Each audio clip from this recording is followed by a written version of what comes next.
Topik kita pada pagi ini ialah 3 alasan untuk mencari Tuhan. Memang banyak alasan kita mencari Tuhan, tetapi ada 3 perkara penting di mana kita mencari Tuhan. Ini tiga perkara penting ini yang kita mau bahas pada pagi ini, ya. Jadi saya percaya bahwa ada banyak alasan-alasan orang mencari Tuhan, ya. Ada banyak alasan, tetapi hanya 3 alasan yang saya mau sampaikan kita pada pagi ini. Oke, mari kita langsung saja kepada poin-poin firman Tuhan ini, yaitu yang pertama, mencari Tuhan karena berkat-Nya. Betul atau tidak? Jadi kadang-kadang kita ini doa nih, yang sering kita dengar doa orang adalah doakanlah kami supaya Tuhan memberkati kami, memberkati usaha kami, memberkati bisnis kami, memberkati anak kami, memberkati pekerjaan saya, memberkati ladang saya. Semuanya kita minta Tuhan diberkati. Kita minta supaya Tuhan memberkati hidup kita. Memang itu juga sebagian dari firman Tuhan. Memang wajar kita sebagai anak Tuhan memohon Tuhan memberkati kita. Jadi mari kita melihat dalam beberapa ayat terlebih dahulu bagaimana sikap segelintir orang mencari Tuhan. Banyak orang mencari Tuhan bukan karena mencari Tuhan pribadinya, tetapi mencari Tuhan karena berkat-Nya saja. Kita melihat ayat ini. Yohanes 6 ayat 24 hingga 26. Ketika orang banyak melihat bahwa Yesus tidak ada di situ dan murid-muridnya juga tidak, mereka naik ke perahu itu lalu berangkat ke Kapernaum untuk mencari Yesus. Ini kita lihat ayat yang ke-26. Yesus menjawab mereka, "Aku berkata kepadamu, sesungguhnya kamu mencari aku bukan karena kamu telah melihat tanda-tanda, melainkan karena kamu telah makan roti itu dan kamu kenyang." Jadi dalam peristiwa Tuhan Yesus memberi makan 5.000 orang, ya. Tuhan Yesus memberi makan 5.000 orang ketika itu, dan dia memberi makan dan mereka semua orang kenyang, dan 12 bakul sisa daripada makanan yang mereka makan. Mukjizat yang sangat besar.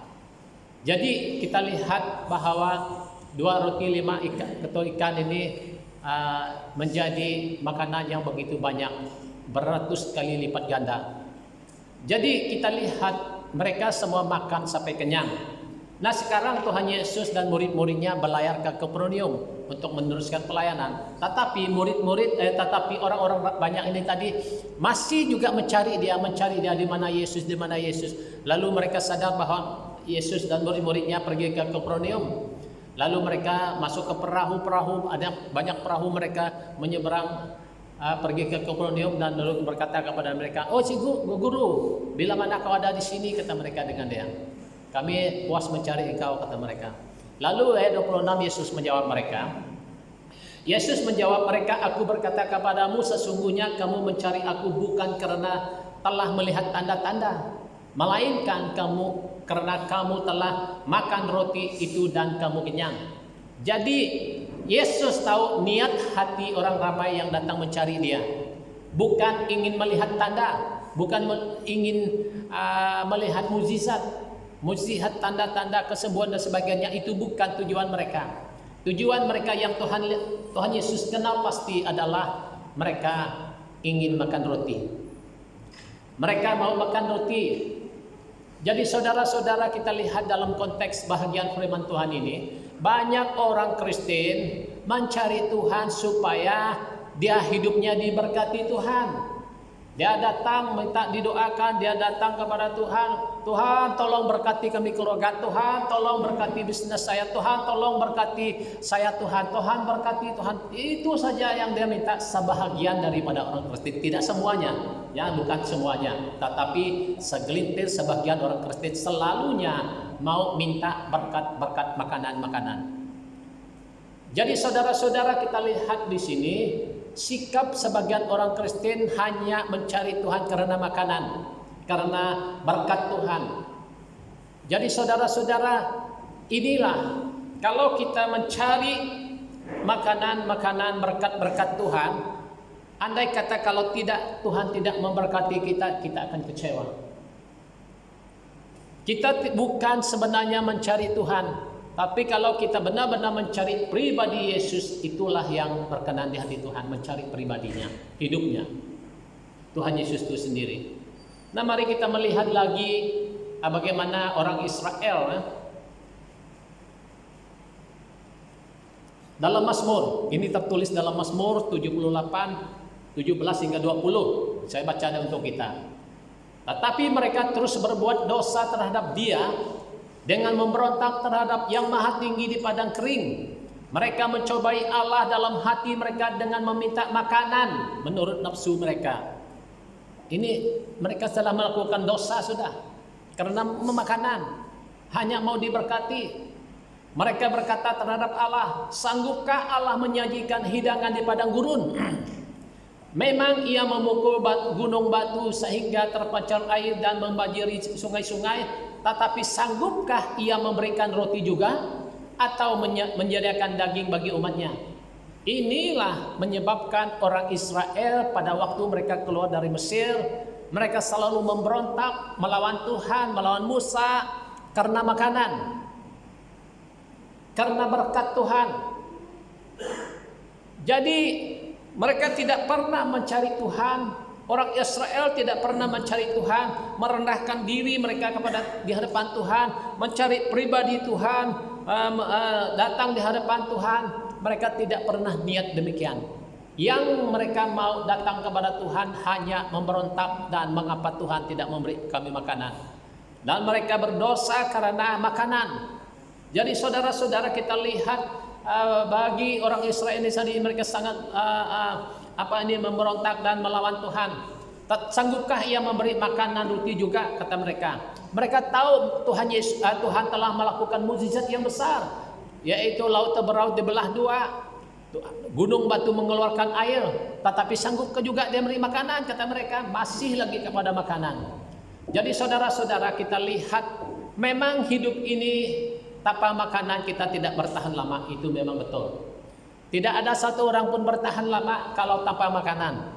Tetapi tanpa makanan memang kita tidak bertahan. Kita hidup ini untuk mencari makanan, itu memang benar. Tetapi itu bukan tujuan utama hidup kita.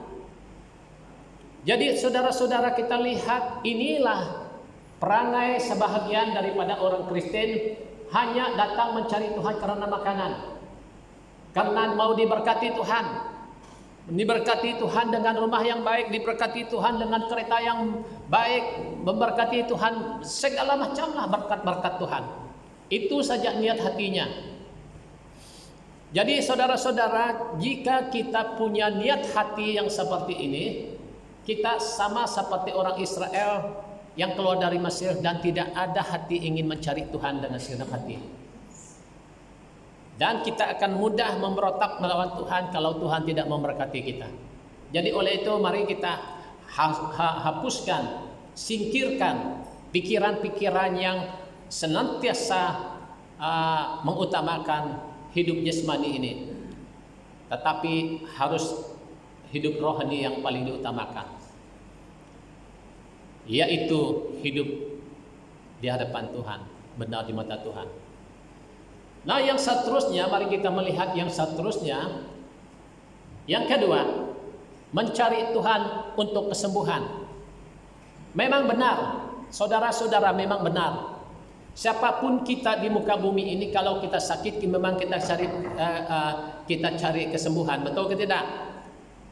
Jadi itu sebabnya sebagai orang percaya kita mau mencari Tuhan karena kesembuhan. Jadi mari kita melihat berapa ayat ini juga. Kita akan baca ayat ini. Lukas 17 ayat 11 hingga 18. Ada sedikit panjang sedikit ayat ini, bagian ini. Saya baca dia. Jadi untuk itu saya mohonlah supaya Alkitab digital tak perlu buka, sebab ada di screen. Kita boleh baca di screen untuk supaya tumpuan kita kepada firman Tuhan. Ya. Dalam perjalanannya ke Yerusalem menyusul perbatasan Samaria dan Galilea, ketika ia memasuki suatu desa, datanglah 10 orang sakit kusta menemui dia. Mereka tinggal berdiri agak jauh dan berteriak, "Yesus, Guru, kasihanilah kami." Lalu ia memandang mereka dan berkata, "Pergilah, perlihatkanlah dirimu kepada imam-imam." Dan sementara mereka di tengah jalan, mereka menjadi tahir. Seorang dari mereka ketika melihat bahwa ia telah sembuh, kembali memuliakan Allah dengan suara nyaring. Lalu tersungkur di depan kaki Yesus dan mengucap syukur kepadanya. Orang itu adalah seorang Samaria. Lalu Yesus berkata, "Bukankah ke-10 orang tadi semuanya telah menjadi tahir? Di manakah yang 9 orang itu? Tidak adakah di antara mereka yang kembali untuk memuliakan Allah selain dari orang asing ini?" Saudara-saudara, ini kisah 10 orang sakit kusta. Sakit kusta ini merupakan penyakit yang menjijikkan. Kalau kita melihat menurut orang Israel pada waktu itu, penyakit kusta adalah akibat dosa. Dan orang-orang sakit kusta ini akan diasingkan daripada masyarakat umum, dan mereka tidak boleh bergaul dengan orang banyak, dan mereka ditempatkan di tempat lain di luar kota. Dan ketika Yesus datang pada waktu itu, dan mereka melewati batasan Galilea dan Samaria, dan 10 orang sakit kusta datang menemui dia. Mereka berdiri agak jauh. Mereka tidak layak pergi dekat sebab mereka najis. Najis artinya bahwa sakit kusta itu dianggap mereka waktu itu najis. Maka itu sebabnya mereka tidak dapat pergi dekat. Mereka memohon kepada Yesus, "Guru, kasihanilah kami. Sembuhkanlah sakit kami, Guru." Yesus kata mereka.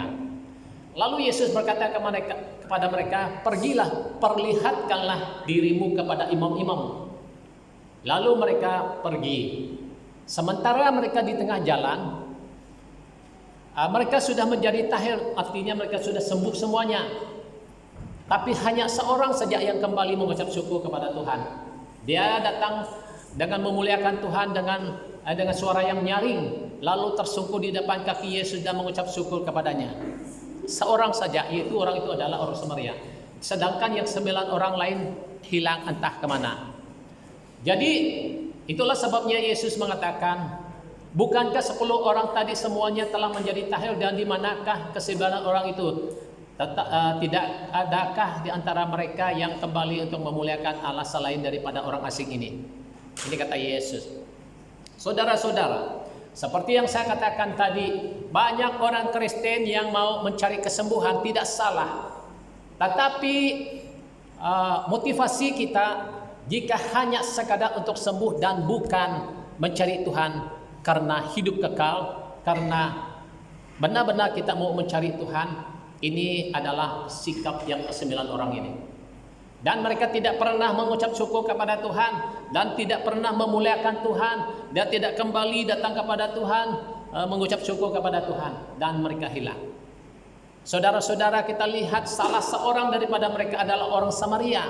Orang Samaria adalah dianggap orang yang najis, orang-orang yang najis, walaupun mereka ini adalah orang Israel dan tinggal di Samaria mereka pada dulu, dan tetapi mereka ini ada 2 penyembahan, mereka juga menyembah berhala dan juga percaya kepada Allah juga. Jadi dianggap mereka tidak najis. Itu sebabnya Yesus mengatakan selain dari orang asing ini, orang itu adalah seorang Maria. Bukankah 10 orang tadi semuanya menjadi tahir, di manakah ke-9 orang itu? Tidak adakah di antara mereka kembali untuk memuliakan Allah selain daripada orang asing ini? Dianggap sebagai orang asing, ya, walaupun mereka juga orang Israel. Jadi saudara-saudara, apa yang kita lihat dalam kisah ini adalah di mana banyak orang mencari Tuhan hanya untuk kesembuhan, tetapi selepas itu dia melupakan Tuhan.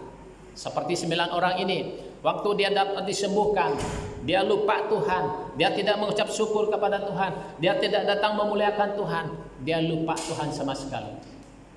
Jadi saudara-saudara, banyak orang Kristen yang seperti ini. Orang Kristen yang hanya ingin disembuhkan. Dan banyak orang Kristen disembuhkan, lalu setelah disembuhkan entah hilang kemana. Dia tidak pernah datang ke gereja, tidak pernah mengucap syukur kepada Tuhan. Saudara-saudara, kita lihat, ini adalah sikap orang yang hanya ingin kesembuhan, tetapi bukan mencari Tuhan. Saudara-saudara, kita apa yang kita lihat dalam bahagian ini, banyak orang yang seperti ini yang ketika ini. Pada waktu itu ada juga banyak orang yang mencari Tuhan, pergi mendoakan, pergi kepada pendeta ini berdoa untuk pasta ini tidak sembuh, pergi kepada pasta itu tidak sembuh, pergi kepada pasta yang lain lagi pergi tidak sembuh. Akhirnya pergi kemana? Pergi kepada dukun. Ini jelas banyak case yang seperti ini. Kalau tidak disembuhkan, dia pilih dukun yang terakhir. Saudara-saudara, bahaya. Kenapa saya katakan demikian? Sebab apabila kita pergi ke dukun, artinya kita menyerah hidup kita kepada setan. Maka keselamatanmu akan hilang. Sebab kenapa? Sebab engkau tidak mau datang kepada Tuhan dan engkau pergi kepada dukun. Ini banyak case yang seperti ini, saudara. Jadi mari, inilah perangai orang yang bukan mencari Tuhan, hanya sekadar ingin kesembuhan. Apabila dia didoakan tidak sembuh dan pergi ke dukun, sebab dia hanya ingin kesembuhan. Ini bahaya. Tetapi apabila kita mencari pribadi Tuhan, hidup Tuhan, menyerahkan hidup kita kepada Tuhan, merendahkan diri kita kepada Tuhan. Dalam beberapa ayat yang lain mengatakan bahwa ujian itu adalah terhadap iman. Kalau kita lihat dalam Yakobus pasal 1 ayat 2, 3 dan 4 mengatakan, anggaplah satu kebahagiaan apabila kamu jatuh dalam berbagai-bagai percobaan, sebab kamu tahu bahwa ujian terhadap imanmu itu menghasilkan ketekunan, dan biarlah ketekunan itu menghasil buah yang matang supaya kamu menjadi utuh dan tidak kekurangan sesuatu apapun. Itu dalam Yakobus pasal 1 ayat 2, 3 dan 4. Jadi percobaan, penyakit itu sebenarnya membuat kita semakin merendahkan diri di hadapan Tuhan, membuat kita semakin berharap sepenuhnya kepada Tuhan. Sekalipun kita tidak sembuh dari penyakit kita, tetapi kehidupan rohani kita dipulihkan, dikuatkan. Amin. Sebab tujuan utama hidup kita bukan jasmani. Sebab akhirnya kita akan meninggal dunia ini juga kalau rohanimu tidak kuat. Jadi oleh itu mari kita melihat Tuhan izinkan sesuatu dalam hidupmu karena dia mau imanmu murni. Amin. Jadi dengan adanya penderitaan yang kita hadapi, percobaan, penderitaan, penyakit yang kita hadapi, membuat kita lebih sungguh-sungguh kepada Tuhan, membuat kita mencari Tuhan dengan segenap hati, membuat kita datang merendahkan diri di hadapan Tuhan. Sekalipun kita tidak sembuh, namun rohanimu telah sembuh sempurna. Itu sebabnya Yakobus mengatakan demikian, supaya kamu menjadi utuh, tidak kekurangan satu apapun, supaya kamu menjadi sempurna. Nah, 1 Petrus pasal 1 ayat 16 juga mengatakan bahwa ujian itu bermaksud untuk membuktikan kemurnian imanmu, katanya. Jadi, dalam penyakit, dalam penderitaan, dalam masalah yang kita hadapi adalah untuk membuktikan di mana imanmu yang sebenarnya. Amin. Andai kata kalau kita terus ingin menuntut kesembuhan, tidak sembuh juga, dan Anda pasti akan kecewa, menolak Tuhan. Itu sebabnya banyak orang meninggalkan Tuhan karena kecewa. Kecewa karena tidak diberkati, kecewa karena tidak disembuhkan. Dan banyak orang pergi kepada agama yang lain, banyak pergi ke dukun. Oleh karena apa? Oleh karena tidak mendapat seperti mana yang dia inginkan. Namun hidupnya tidak datang dengan rendah hati di hadapan Tuhan. Dia tidak datang dengan sikap yang benar-benar merendahkan diri serendah-rendahnya di mata Tuhan. Dia tidak mengalami pemulihan rohani yang sesungguhnya. Itulah sebabnya banyak orang pergi ke dukun, banyak orang yang meninggalkan imannya. Jadi saudara-saudara, kita lihat orang sakit kusta ini, mereka meninggalkan Yesus, tidak pernah mengucap syukur kepada Dia, tidak pernah datang memuliakan Tuhan. Ini kita tahu bahwa mereka hanya ingin kesembuhan. Jadi oleh itu saudara-saudara, jangan kita kecewa kalau sesuatu diizinkan Tuhan dalam kehidupan kita. Jangan kita memberontak seperti orang Israel di padang gurun hanya karena makanan. Jangan kita melawan Tuhan. Jangan kita memberontak dalam Tuhan. Apapun yang diizinkan Tuhan dalam kehidupan kita, mari kita semakin merendahkan diri di hadapan Tuhan. Sebab yang kita utamakan bukan hidup di dunia ini. Yang kita utamakan adalah hidup yang menanti kita. Sebab kita tidak tahu bila mana kita meninggal dunia ini. Yang penting siapkan hidupmu, siapkan imanmu untuk datang di hadapan Tuhan, supaya apabila Dia memanggil bila-bila masa, kita sudah siap. Itu sebabnya Tuhan izinkan hal-hal yang menguji iman kita. Seperti Ayub, saya banyak hal lagi yang saya contohkan. Seperti Ayub, seperti Lazarus, walaupun dia mati dalam keadaan sakit, menderita sengsara, dalam keadaan miskin, namun dia mati langsung masuk surga. Sebab karena imannya. Jadi oleh itu, mari kita mempertahankan iman kita di tengah-tengah kesulitan dunia ini, di tengah-tengah kemiskinan, di tengah-tengah penyakit, penderitaan, masalah, pergumulan. Pertahankan imanmu supaya kita diterima Tuhan. Ulangan 6 ayat 12. Maka hati-hatilah supaya jangan engkau melupakan Tuhan yang telah membawa kamu keluar dari tanah Mesir dan dari rumah perbudakan. Apa yang dimaksudkan ini adalah nasihat untuk orang Israel supaya mereka hati-hati jangan melupakan Tuhan yang telah membawa mereka keluar dari tanah Mesir, dari tanah pembudakan. Saudara-saudara, ingat ayat ini juga dituju kepada kita. Jangan kita melupakan Tuhan, kebaikan Tuhan yang engkau sudah terima.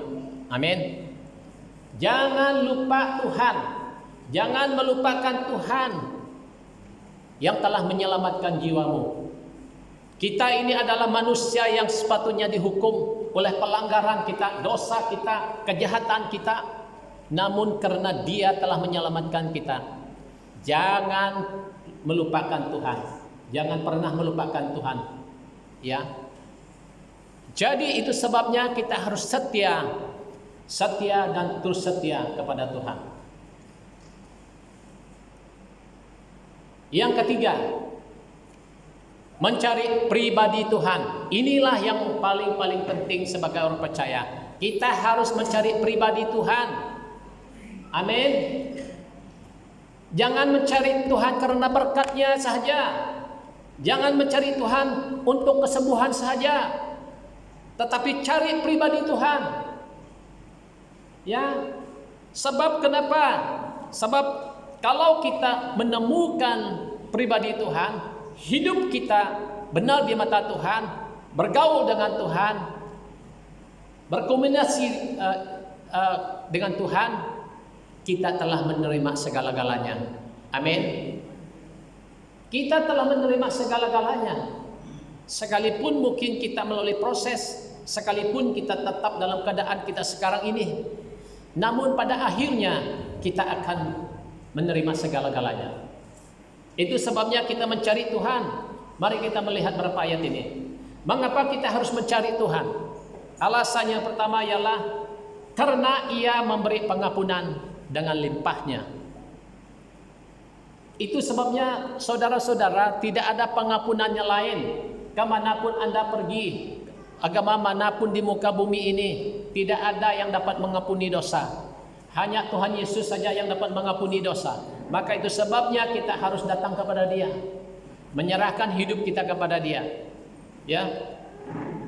Mari kita baca Yesaya, Yeremia Yesaya 55 ayat 6 hingga 7. Carilah Tuhan selama ia berkenan ditemui, berserulah kepadanya selama ia dekat. Baiklah orang fasik meninggal jalannya dan orang jahat meninggalkan rencangannya.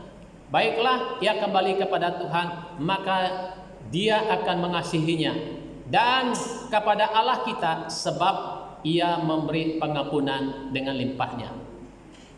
Hanya kita mencari Tuhan, hanya kita datang kepada Tuhan, hanya kita datang menyerahkan hidup kita kepada Tuhan, baru Dia memberi pengampunan, saudara. Jangan berpikir bahwa kita ini adalah orang Kristen, lalu kita berpikir bahwa dosa kita telah dihapuskan. Tidak, saudara. Jangan berpikir semua orang Kristen dosanya sudah dihapuskan. Tidak. Hanya orang yang datang di hadapan Tuhan, hanya orang yang datang menyerahkan hidupnya kepada Tuhan, hanya orang yang benar-benar merendahkan diri di hadapan Tuhan, mengakui dosanya, meninggalkan kejahatannya, meninggalkan perbuatannya yang jahat, rencananya yang jahat, kita datang kepada Tuhan, baru Tuhan memberi pengampunan. Itu sebabnya kita mencari Tuhan. Kita mencari Tuhan, sebab Dialah Allah yang dapat mengampuni dosa kita, tidak ada yang lain. Kalau kita membuat pelanggaran dosa dan kesalahan, kesilapan dan apapun, hanya kepada Tuhan saja ada pengampunan, tidak ada yang lain. Maka itu sebabnya kita harus datang kepada Tuhan. Akui siapa diri kita, akui siapa hidup kita, agar kita dicucikan, dibersihkan daripada kejahatan. Ya.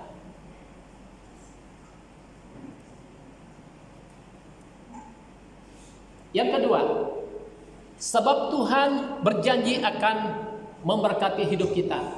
Ya, yang pertama tadi ya, karena Ia memberi pengampunan dengan pengampunan. Yang kedua, sebab Tuhan berjanji akan memberkati hidup kita. Ini kita lihat janji Tuhan di sini. Matius 6 ayat 33. Tetapi carilah dulu kerajaan Allah dan kebenarannya, maka semuanya itu akan ditambahkan kepadamu. Maka semuanya itu akan ditambahkan kepadamu. Saya ambil contoh. Contoh Dorothy pergi kerja di Jonrong. Contohlah pergi. Company mengatakan, oh gaji kamu akan naik minggu depan, bulan depan. Itu janji ke tidak? Janji. Kami akan naik gaji kamu bulan depan. Itu dia company sudah berjanji. Tetapi di sini Tuhan Yesus sendiri berjanji. Kalau katanya, kalau kita mencari Tuhan dan kerajaan Allah dan kebenarannya, maka semuanya itu akan ditambahkanmu kepadamu, akan ditambahkan. Hidup kita yang sekarang ini, kalau kita mencari Tuhan dengan segenap hati, kalau kita mencari kerajaan Allah, kalau kita mencari pribadi Yesus, kalau kita datang merendahkan diri di hadapan Tuhan, saya percaya tanpa Anda meminta pun Tuhan akan memberkati. Siapa percaya? Tidak perlu susah-susah minta. Betul atau tidak? Tak perlu kita menangis meminta-minta dari Tuhan. Kalau hidupmu, hatimu benar-benar kau serahkan kepada Tuhan, mencari kebenaran Tuhan, mencari firman Tuhan, Tuhan yang berjanji, maka semuanya itu akan ditambahkan kepadamu. Baik makanan kita akan ditambahkan, kekurangan kita akan ditambahkan. Tak perlu kita meminta-minta. Memang tidak salah kita minta, sebab banyak ayat mengatakan demikian. Mintalah maka kamu akan diberi. Ada ayat berkata demikian juga. Tetapi janji di sini berbeda. Jadi di sini adalah apabila kita mengutamakan Tuhan, apabila kita mencari Tuhan, apabila kita sungguh-sungguh hidup benar di mata Tuhan, yang lain Dia tambahkan. Maka itu sebabnya saya selalu nasihat anak saya. Doa Bapa tidak akan membuat kamu berhasil kalau kamu tidak berusaha. Saya kata dengan mereka, saya berdoa untuk kamu dan kamu pun harus menyerahkan hidupmu kepada Tuhan, dan kamu harus berusaha untuk belajar keras. belajar sungguh-sungguh, baru Tuhan memberkati. Saya selalu nasihat, mau bergantung kepada doa-doa saja, saya pikir memang tidak mustahil, tapi agak susah kalau tidak ada usaha. Harus juga kita ada usaha. Usaha kita Tuhan berkati.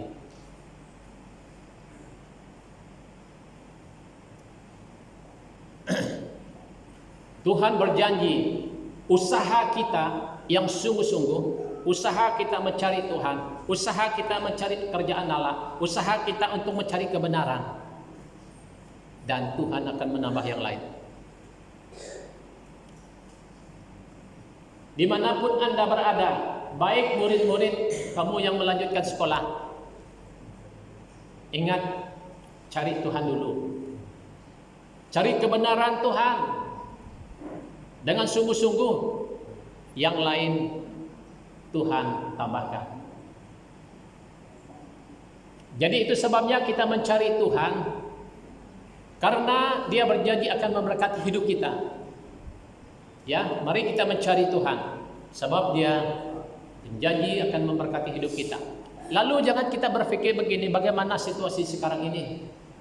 Dunia sekarang ini ada dunia yang jahat, dunia sekarang ini ekonomi semakin merosot, dan kita mulai khawatir, iman kita mulai goncang.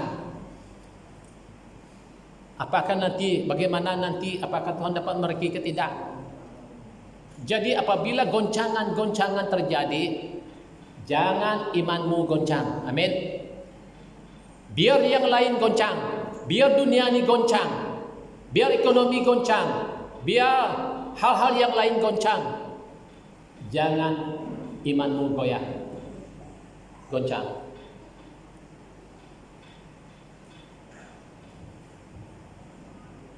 Itu sebabnya kita mencari Tuhan. Percaya janji Tuhan di tengah kesulitan. Berpegang pada janji Tuhan di tengah kesulitan. Percaya kepada Tuhan, bertindak di dalam ketidakkemampuan kita. Pasti Tuhan memberkati kita.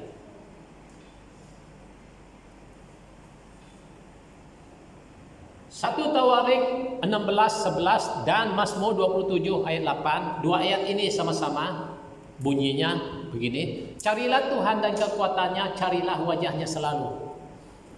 Jadi kita harus mencari Tuhan, kita harus mencari kekuatan Tuhan, mencari wajahnya selalu. Apabila kita telah mencari Tuhan, menemukan Tuhan, kekuatan Tuhan, wajah Tuhan selalu, mencari Tuhan dalam kehidupan kita, kita menemukan segala-galanya yang kita cari. Jadi itu sebabnya sebagai orang percaya, kita harus mencari Tuhan sungguh-sungguh dalam hidup ini. Kita tidak boleh main-main lagi. Kita tidak boleh lagi dengan terlena hidup di dunia ini, dalam keadaan kesenangan, dalam keadaan dunia yang menuju ketidakketentuan akhir zaman ini. Mari kita perkuatkan iman kita. Mari kita sungguh-sungguh mencari Tuhan, agar kita berdiri teguh di badai kehidupan yang sedang melanda. Amos 5:4. Sebab beginilah firman Tuhan kepada kaum Israel, carilah Tuhan maka kamu akan hidup. Ini adalah firman Tuhan kepada kaum Israel. Apabila mereka mencari Tuhan, maka mereka akan hidup. Tetapi kita, apa kurangnya, kita adalah orang percaya juga seperti orang Israel. Apabila kita mencari Tuhan, kita akan hidup di tengah kesulitan. Amin. Kalau kita benar-benar mencari Tuhan, kalau kita benar-benar mencari pribadi Tuhan, kita akan hidup di tengah kesulitan. Kita akan hidup di tengah dunia yang tidak menentu ini. Maka itu sebabnya kita harus mencari Tuhan dengan segenap hati. Yang tiga, Tuhan berjanji akan meluruskan jalan hidup kita. Ini janji Tuhan. Ya, itu sebabnya kita harus mencari Tuhan, sebab Tuhan ini berjanji akan meluruskan jalan hidup kita. Siapa yang tahu di sini ada jalan hidupnya bagaimana besok lusa dan setahun depan bagaimana? Tidak ada yang tahu. Memang kita ada rancangan dalam hati, dalam pikiran kita. Ada rancangan. Tetapi jalan hidup kita Tuhan tahu. Tidak seperti yang kita rancangkan. Kadang-kadang berhasil juga tapi tidak selalu. Nah, maka itu sebabnya Tuhan berjanji akan meluruskan jalan hidup kita. Amin. Siapa mau, saya percaya semua kita mau jalan hidup kita diberkati Tuhan atau diluruskan Tuhan. Ya, mari kita baca berapa ayat ini. Yeremia 29 ayat 11 hingga 13. Sebab aku ini mengetahui rancangan-rancangan apa yang ada padaku mengenai kamu. Demikianlah firman Tuhan. Rancangan yaitu rancangan damai sejahtera dan bukan rencana kecelakaan, untuk memberikan kepadamu hari depan penuh pengharapan. Dan apabila kamu berseru dan datang berdoa kepadaku, maka aku akan mendengarkan kamu. Apabila kamu mencari aku, kamu akan menemukan aku apabila kamu menanya aku dengan segenap hati. Di sini Tuhan berkata, Tuhan sudah ada rancangannya di dalam setiap hidup orang percaya, yaitu rancangan damai sejahtera di masa depan. Itulah sebabnya untuk memberikan kepadamu hari depan yang penuh harapan. Yaitu rancangan Tuhan damai sejahtera ialah untuk memberi hari depan yang penuh harapan. Siapapun di antara kita, kita mau masa depan kita penuh harapan, penuh diberkati Tuhan.